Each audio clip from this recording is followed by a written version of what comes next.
Investigating history promotes real-world and civic connections throughout almost all, I think, of its inquiry arcs. And I think that's something that's really noticeable, whether that's embedded in an inquiry arc or whether it's a separate inquiry arc. There's a lot of clear intentional focus given to making modern syntheses between the information they're learning about this historical curriculum and the information about the past that they're engaging in and why it's prevalent and important to them in the present. We learned about a lot of different experiences and different points of view from the world, even in different classes within those groups of people. How can I support students in thinking about social justice through these topics? How can I support students in making connections to each other and to the world through the standards that we're teaching? How is it relevant today in the same way that the context was relevant at the time that we're studying? So because I'm thinking in that way, it's really helping me to develop lessons that support students in doing that same kind of work. I found it really interesting to learn about current events, not just ancient things that were millions of years ago.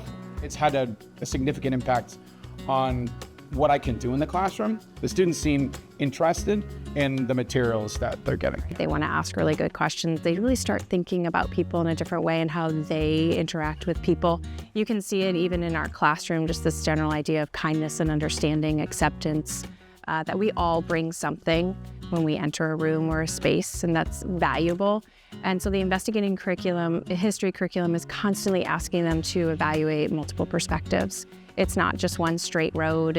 You've got lots of bends to it, lots of different ideas. And it's been an amazing way to see the kids become passionate about something that maybe they really weren't that excited about before because they didn't have the knowledge. And without the knowledge, it makes it a little hard for kids to have an opinion on something, or really for anybody. I like that you can hear other people's perspectives on things and their own experiences. I think a lot of times they teach me things I didn't know, and then sometimes you get to learn from each other. One thing that's really important, especially for engaging a wide variety of students in the study of history, is to make it feel really relevant for their lives. The history and the social studies that we've been teaching hasn't been oriented to the lives of our students, and particularly has been taught from a very Eurocentric lens. So I definitely think it's made them more curious about the historical events that are happening right now. A lot of them echo things that we're learning about in America's past history. Sometimes when I taught history before investigating history, it was a little bit more lecturing, whereas this curriculum really encourages conversations from the students and offers them opportunities to share their own claims and opinions about certain topics that we're learning about. So because there's room for everybody to really look at these sources, bring their own selves to it, and also develop that empathy, I think that it's important that we are always promoting perspective taking, questioning, and bringing up social justice. I've also learned how to interpret and understand ancient history and ancient stories about past cultures and civilizations and how to understand them. There is no one-size-fits-all approach, and investigating history is very clear that the materials it provides are a starting point for what we do with kids in our classrooms. It's culture responsive in a lot of ways. At a low bar, it's putting in front of students cultures that are different than their own. To actually be responsive to the students' culture themselves, students have agency. They can ask their own questions. They can look for and research those things most exciting to them. And that, to me, is a really important part of cultural responsiveness. From the teaching moves themselves, we see that culturally responsive lens. But I actually think it's more than that. I think that the curriculum is culturally affirming.